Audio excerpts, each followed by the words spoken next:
we don't own stuff, so we can't control it. So we can't control who we put in the game because we don't own it.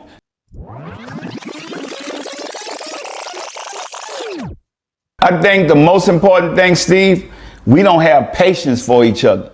Think about it. We allow them to sell us anything. But if we come up with something, we're going to question it. And that's what I was talking about. So that's where the self-hate come from, because you could be in the hood doing nothing, but you mad at somebody that's living a nice life. And, you know, people might say, well, I ain't going to buy a P product because he own it. He a black man. He got his face on there. So think about it. If I put my face on this, you won't buy it because I'm really trying to inspire y'all to let y'all know that we could do the same thing they do. So you won't buy it. And I can get my product from the same place. So I get my rice from the same place they get their rice from. What's the difference? Just because you know it's mine, you're not going to buy it? I mean, that's on you. Because if I put a white man face on it or don't tell you it's mine, you're going to go buy it? The same thing we've been buying Uncle Ben and Aunt Jemima for 100 years. They made billions of dollars. You know, if we make billions of dollars, we're going to give something back to the hood. We're going to help our community, help underprivileged kids. We're going to help the elderly. That's just how we was raised. But think about it. They made billions of us. They ain't never came and gave us nothing. But our people support it. But the first thing you question, somebody asked me, well, P, is your rice healthy? Is Uncle Ben rice healthy? Because it's the same ingredients. I get it made at the same place. So why we never question them? Why we never question ramen noodles? Let's be honest. I ain't never seen nobody put up a post saying, man, I don't like these ramen noodles. But you know, a black man that look like you, that's trying to do something positive and trying to help, you don't even want us to get in the stores. And I was talking to my friend about that today. I said the most important thing is distribution. You come up with a million ideas. What I'm doing is something that our culture can't even see. I'm kicking the doors open for us, that it'll be thousands of packaged food goods, people coming through. We can make anything that we can create. We got to put our mind to it.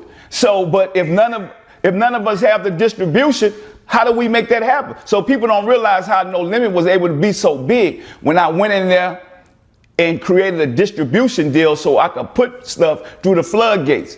So you could come up with music all day, but if you don't have nowhere to distribute it, we done. Same thing with product. But our thing is, I'm gonna tell y'all something.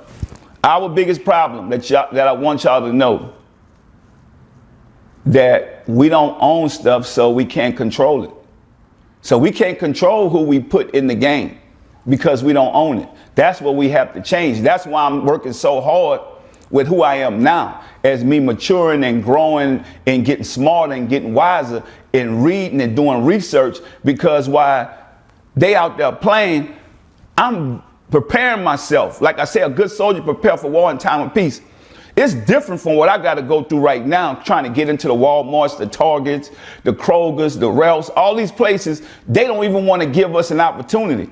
Right now, they about to take the Uncle Ben name and call it Uncle Ben Original. That's how much money they made off of that. But they doing that because after the Black Lives Matter movement, we started educating ourselves. We started waking up. And so we got to keep doing that. We got to keep educating our people in the hood. We got to show them that if I could make it, you could make it. But we got to do the right thing. And so people don't understand that it's just picking up a book, reading. I tell people all the time, if you want to know economics and banking, you could take 1 hour out of a week and go online and just type in what is economics and banking. And that's going to take your game to a whole nother level. So I know my value and I know my potential now. I know how to build that equity. You don't even need the money no more. Think about it. So that's what we have to get on. It's the knowledge and the wisdom that's going to help us keep it. That's the sustainability. That's what I was missing when I first started into the game. And I'm not afraid to say, yeah, I made mistakes. We all make mistakes, but that's what makes you an expert. I'm an expert at financial literacy because I know how to make money, lose it, and get it back.